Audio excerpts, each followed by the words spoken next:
Muito bem, meus irmãos, a paz de Cristo a todos e todas, chegando então com a aula 4, tá bom? A aula 4 de Juvenis, nessa revista maravilhosa, onde nós estamos falando da igreja, o corpo de Cristo. Já vou avisar os irmãos, eu sei que muitos dos irmãos já acostumaram com o nosso material em PDF, mas o que ocorre, meus queridos e minhas queridas, você sabe que a gente fala para o Brasil e para o mundo. Temos uma irmã aí da Bélgica, desculpa minha irmã, esqueci teu nome, da Bélgica nos assistindo, temos irmãos dos Estados Unidos, enfim. É o seguinte, eu não faço só a EBD, são 3 aulas da EBD, juvenis, jovens e adolescentes. Eu ministro a palavra de Deus nos finais de semana, dependendo do fim de semana, 4, 5, às vezes a gente está viajando.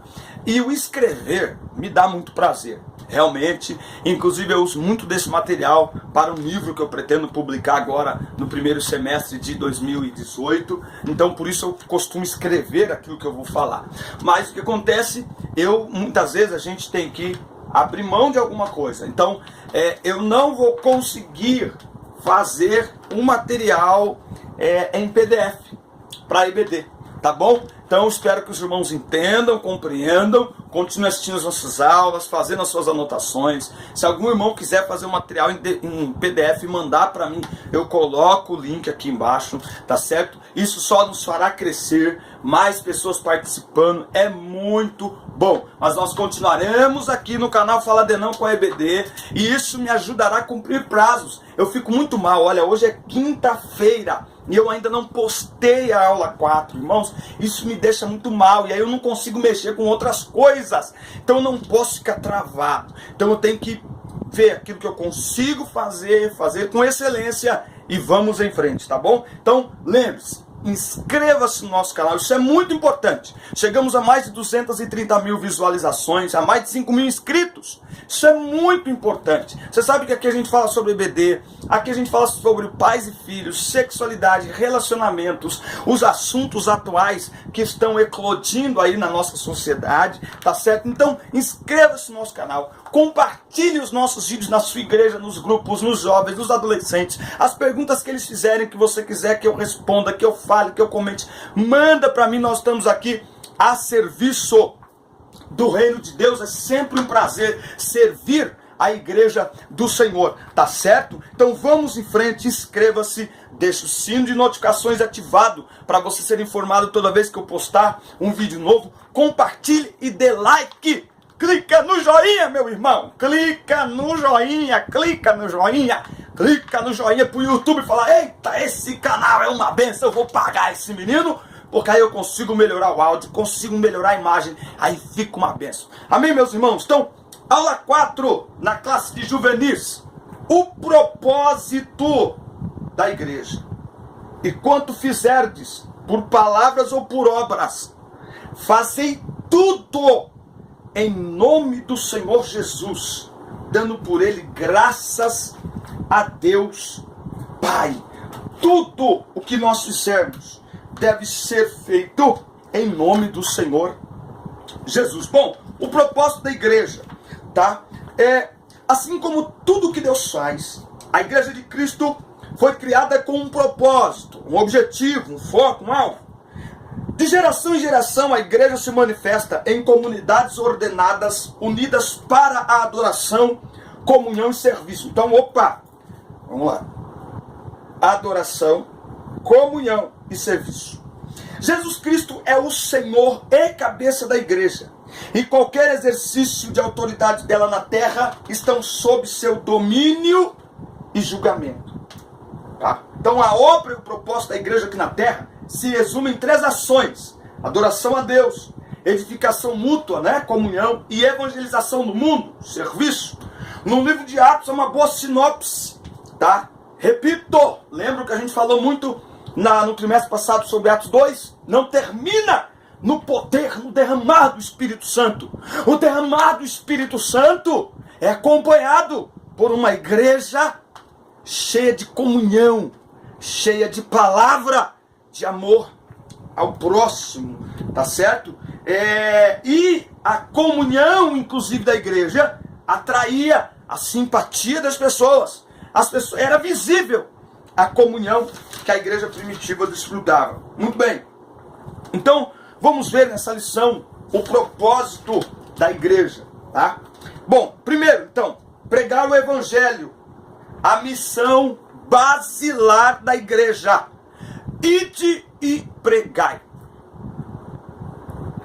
Recebereis poder e ser-me-eis minhas testemunhas.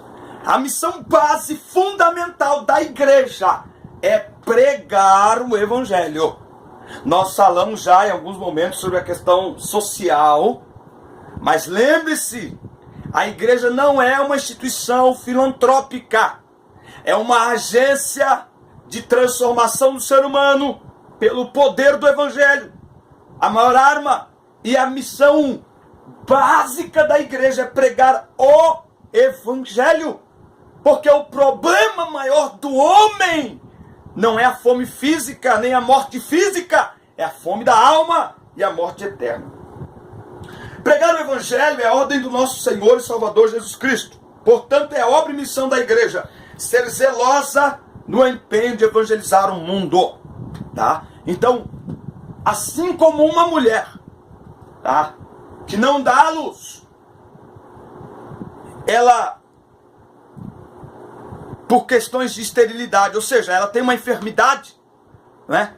Assim, uma igreja que não ganha almas é estéril, espiritualmente falando, é uma igreja enferma, doente, tá? É missão primordial. A pregação do evangelho é grande comissão, missão primordial da igreja.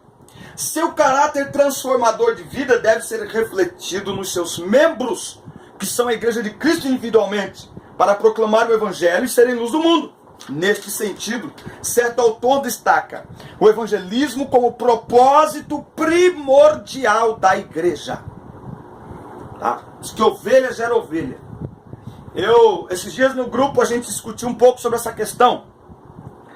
Será que nós devemos evangelizar? Por exemplo, teve o Rock in Rio, né? Nós não deveríamos montar uma base lá dentro ou do lado de fora para evangelizar? Na porta de um estádio, na porta de uma boate, em alguns pontos estratégicos durante o carnaval, perto de raves, o que mais, gente? No autódromo, enfim, aonde há uma aglomeração de jovens, enfim, de pessoas que precisam de Jesus, aqueles que pensam que sim e aqueles que pensam que não.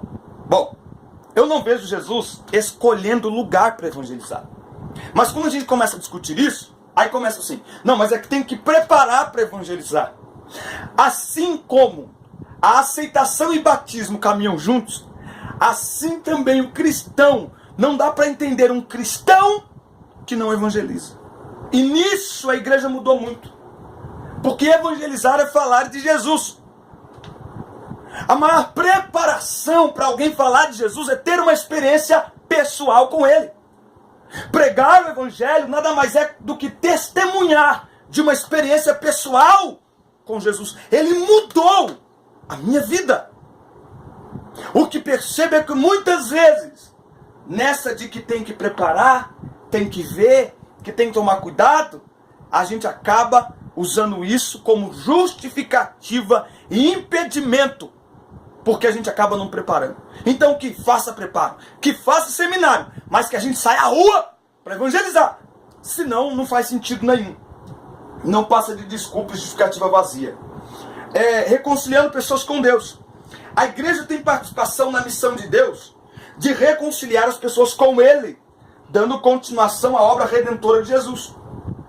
Nós devemos ir até as pessoas, porque Jesus veio até nós.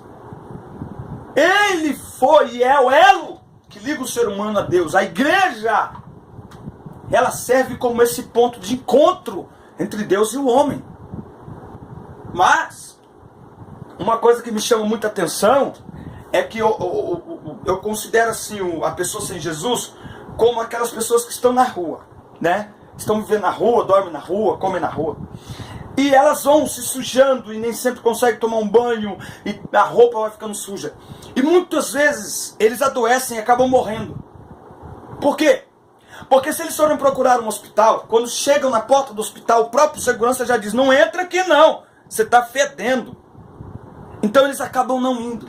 Mas existem médicos, existem hospitais, existem ambulatórios que estão montando e que vão para a rua, vão atrás dos doentes e lá fazem a consulta e lá aplicam o remédio. Ou seja, é preciso ir aonde o doente está, porque foi isso que Jesus fez. Ele deixou o céu para vir até um ambiente de pecado. Se Jesus deixou a glória, se tornou homem, se rebaixou ao nosso nível, é inadmissível que um cristão diga: eu não posso ir evangelizar ali, porque ali é um lugar assim, muito cheio de pecado. Como que pode? A partir desse pensamento Jesus teria vindo. Ele não veio.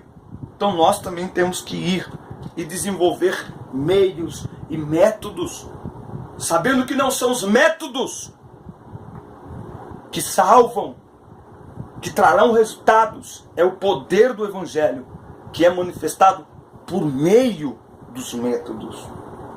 Então a igreja tem essa função. O propósito de difusão do Evangelho inclui também a edificação uns dos outros, pregando a palavra, ensinando a palavra de Deus, né? Então, nós éramos, há 30 anos atrás, nós tínhamos uma profundidade, às vezes, teológica muito maior do que hoje, porque essa movimentação da igreja, de sair à rua e pregar o Evangelho, e falar de Jesus para o vizinho, e fazer o evangelismo pessoal, nos levava a sempre estar preparado, sempre estar pronto.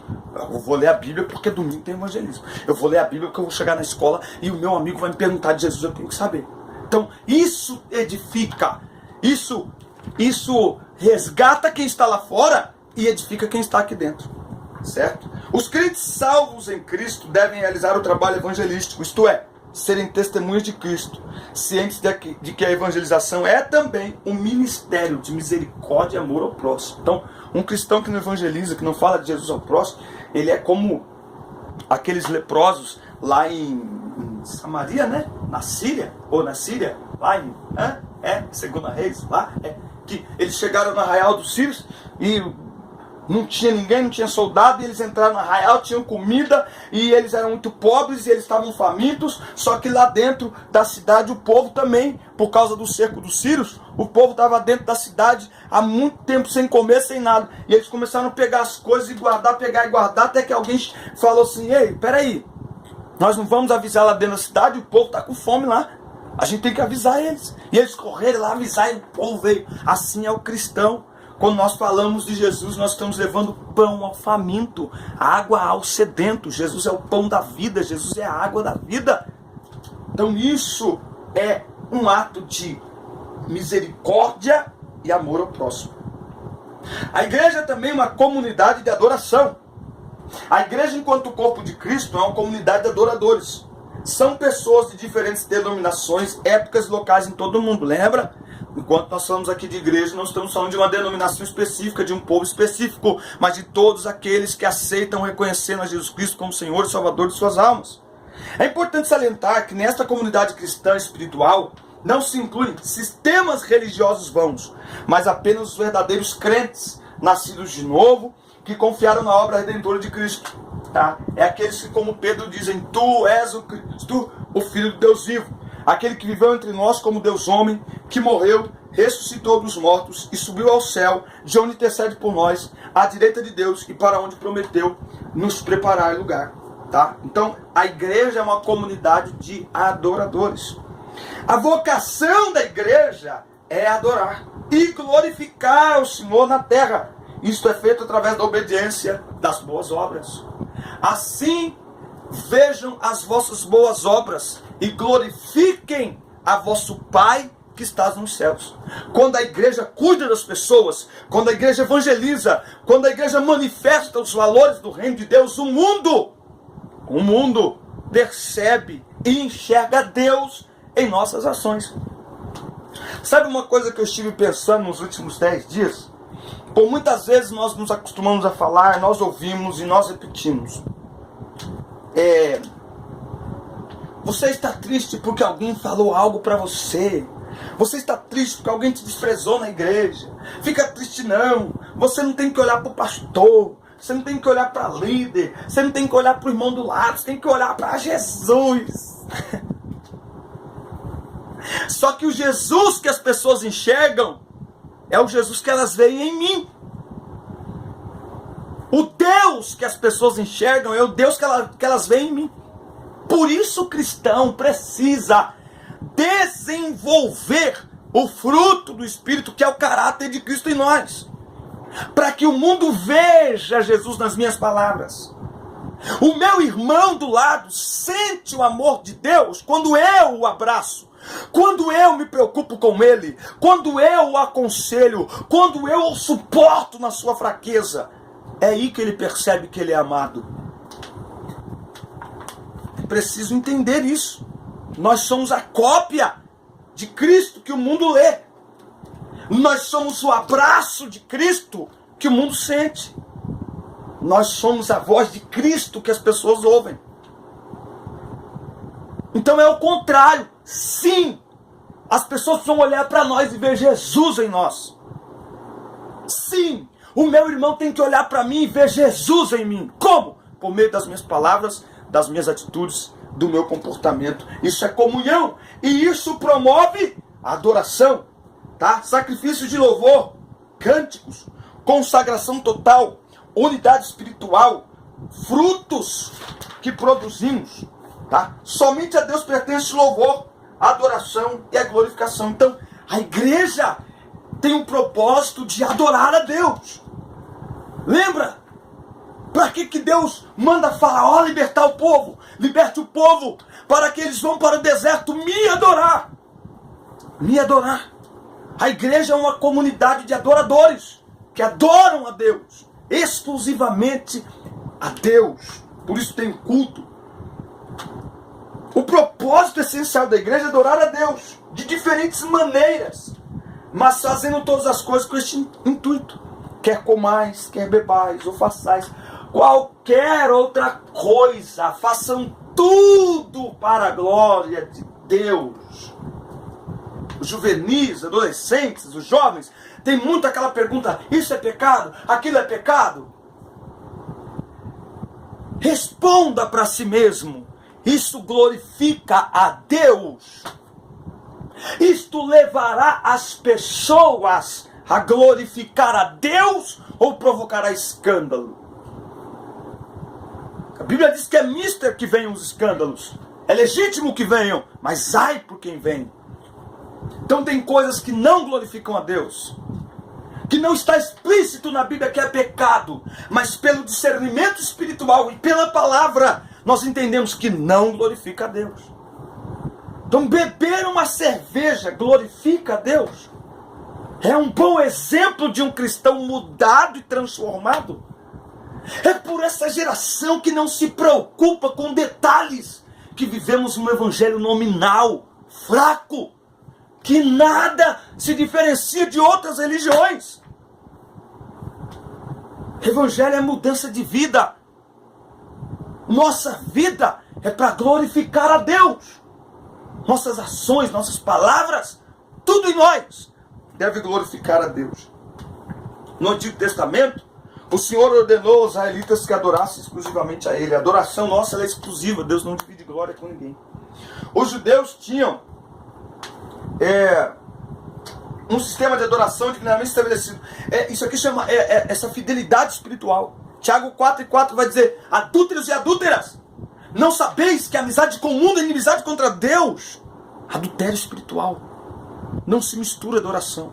Esses dias eu estava comentando com a minha filha. Você quer saber se um artista de fato aceitou Jesus? Que agora virou moda, né? Fulano aceitou Jesus, o forrozeiro tal aceitou Jesus, a funkeira aceitou Jesus, o traficante aceitou Jesus, não sei quem. Você quer saber se uma pessoa de fato aceitou Jesus? É só procurar saber se ela abandonou a antiga vida. Um artista que diz que aceitou Jesus e não abandona o palco, ele não aceitou Jesus coisa nenhuma. Um traficante que diz que aceitou Jesus e continua com a arma, ele não aceitou Jesus coisa nenhuma. Quem agora está em Cristo, nova criatura é. O novo nascimento implica em assumir uma nova natureza, não mais controlada pelo pecado, não mais controlada pelo mundo. Aceitou Jesus, rasga o seu contrato com a gravadora, paga a multa. Bíblia diz que quem perder a vida por amor a mim, ganhá-la. Mas quem a ganhar por amor ao mundo? Então, que fé é essa que não muda nada? No Novo Testamento, Deus não divide culto, Deus não divide glória. Não confundam show com culto. Deus não se manifesta em show. Pega essa aí. Deus não se manifesta em show. Por quê? Porque show tem palco. E palco tem artista. E artista é adorado. E Deus não divide culto. Já que no show quem vai ser adorado é o artista, nem adianta chamar que Deus não estará lá. A menos que os artistas chamados gospel criem vergonha na cara e cheguem diante do público aplaudindo e fiquem assim, ó. Já acabaram? Terminaram já o showzinho? Agora, por favor, aplaudam a Jesus. Porque eu sou igual a vocês. Eu não mereço aplauso, não mereço palma, não mereço nada. O nome de Jesus é que tem que ser glorificado. Meia hora, glorifiquem a Ele. Caso contrário, Jesus não estará lá. Ele está, mas não se manifesta. Ele é onipresente, mas não se manifesta num lugar onde a presença dele não é prioridade. Eita. Então, no Novo Testamento, tendo Deus se revelado aos homens na pessoa de Jesus Cristo, Ele se propôs a edificar a igreja, uma comunidade nova e redimida, onde os cristãos são instruídos a se reunirem com o propósito de adorá-lo. Que fareis, irmãos? Quando vos ajuntais, cada um de vós tem salmo, tem doutrina, tem revelação, tem língua, tem interpretação. Façam tudo com decência e ordem. O que é isso? Uma comunidade de adoradores. Reflitamos também nas seguintes passagens. Não deixando a nossa congregação, como é costume de alguns, antes admoestando-nos uns aos outros, e tanto mais quanto vedes que vai se aproximando aquele dia. Pelo que exortai-vos uns aos outros, edificai-vos uns aos outros também, como também o fazeis. Os desigrejados, os desviados, têm inúmeras justificativas para dizer porque saíram da igreja. Mas eles nunca são culpados. Eles sempre são as vítimas. Igreja é família. E família tem atrito. Porque o relacionamento entre pessoas que pensam diferente, que vêm de culturas diferentes, gera atrito. É aí que entra o amor. Que a Bíblia diz que é o vínculo da perfeição. Que a Bíblia diz que nós fomos, que o Espírito, que o amor foi derramado em nós pelo Espírito. Então é inadmissível que alguém saia da igreja por falta de comunhão. Estar em comunhão é crescer. Crescer como pessoa. Crescer em maturidade espiritual. Verdadeiros adoradores. Tá? Então, a Bíblia diz que o Altíssimo não habita em casas feitas por homens. Então, quando diz que o propósito da igreja é adorar, não está falando da estrutura física da igreja. A estrutura física da igreja serve para reunir pessoas para adorar. Porque é na igreja pessoa, na igreja organismo vivo, que o Espírito Santo habita. E é essa igreja formada de gente. É dessa igreja que Deus espera adoração, que Deus espera o louvor. Em espírito e em verdade, tanto faz. Se numa catedral luxuosa de milhões e milhões de dólares, ou debaixo de uma árvore, ou numa esquina ensolarada, tanto faz. Aonde o nome de Deus é reverenciado, Ele se manifesta. Aonde Ele é adorado, Ele se manifesta. Verdadeiros adoradores. Se a Bíblia diz que Deus procura verdadeiros adoradores, se você procura o verdadeiro é porque existe o falso. E como existe. A igreja também é uma comunidade de edificação entre os irmãos. A igreja local, onde as pessoas se reúnem para o culto a Deus, não se limita apenas a um edifício, mas a um corpo que trabalha para a edificação e o aperfeiçoamento dos seus membros. Viu? Aperfeiçoamento dos seus membros. Fomos chamados para servir a Deus, para vivermos em comunhão com Ele por intermédio de Cristo. Porque para isto é que recebemos o revestimento de poder do Espírito, a saber, para pregarmos sua palavra. Somos filhos de Deus. E assim devemos nos portar, permitindo que nosso caráter seja moldado. Então, para que possamos viver em comunhão com os irmãos. Então a igreja é um lugar de comunhão. Cada crente é um oficial da igreja, um voluntário a serviço do mestre. Assim devemos estar comprometidos em atender às necessidades de nossos irmãos e irmãs, visando a edificação do corpo de Cristo. Cada um se preocupe não apenas com a promoção e crescimento individual, também com a comunhão, união entre os irmãos e com o crescimento da igreja. Agradamos a Deus quando oramos uns pelos outros e nos dedicamos a ajudar nossos irmãos a crescerem espiritualmente. Que amemos uns aos outros com o amor de Cristo, sempre nos esforçando para tratarmos uns aos outros com respeito, com amor, com carinho, com dedicação. Colossenses, suportai-vos uns aos outros. 1 Tessalonicenses, suportai os fracos na sua fraqueza.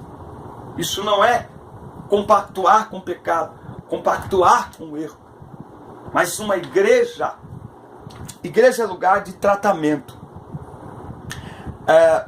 Tem sido usado muito uma frase assim: menos julgamento, menos tribunal, mais hospital. Só tem um detalhe: hospital é lugar de tratamento.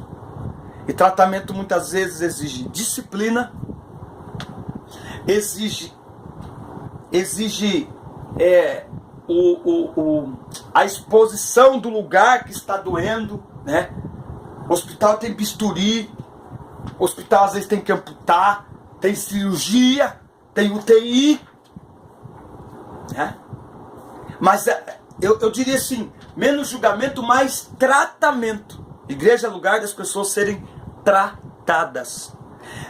E essa palavra ela é muito forte, por quê? Porque tratamento implica em investimento de tempo mesmo, de trabalho com as pessoas, né? Em acreditar que aquela pessoa pode ser restaurada, né? Demanda tempo, demanda amor, demanda compaixão, solidariedade. É o que o bom samaritano faz, ele para a sua viagem. O judeu e o sacerdote e o levita estavam indo, caminhando de um lugar para outro. O bom samaritano também estava. Mas ele colocou o ser humano em primeiro lugar. Porque no amor ao próximo, o ser humano vem primeiro. O ser humano vem primeiro que a liturgia. O ser humano vem primeiro que a programação. Porque Jesus morreu na cruz foi pelo ser humano. Não foi pelo banco da igreja. Assim, né? Como pode uma igreja ter bancos almofadados, enquanto membros falta o arroz e feijão na mesa? Será que é mais importante mostrar um templo bonito do que cuidar da mesa dos irmãos? Do que investir em pessoas? Deus não habita em templo. Ele não habita em templos feitos por mãos humanas. Ele habita em pessoas. Então a igreja é um lugar onde nós vivemos em comunhão, cuidando uns dos outros, para o crescimento e a maturidade espiritual da igreja como um todo. Então eu diria assim, hashtag menos julgamento, mais tratamento. Amém? Que Deus abençoe a vida dos irmãos. Vimos aí propósito então da igreja: pregar o evangelho, adorar a Deus e comunidade de edificação entre os irmãos. Por isso temos que estar juntos, temos que estar unidos, porque um ajuda o outro, um edifica o outro, e a igreja é edificada, tudo para a glória de Deus. Amém, meus irmãos? Que Deus abençoe a vida de vocês. Boa aula, ótima semana, fique na paz, assista, curta, compartilhe, mande para todo mundo e até a próxima aula. Um grande abraço, valeu, Deus abençoe. Amém.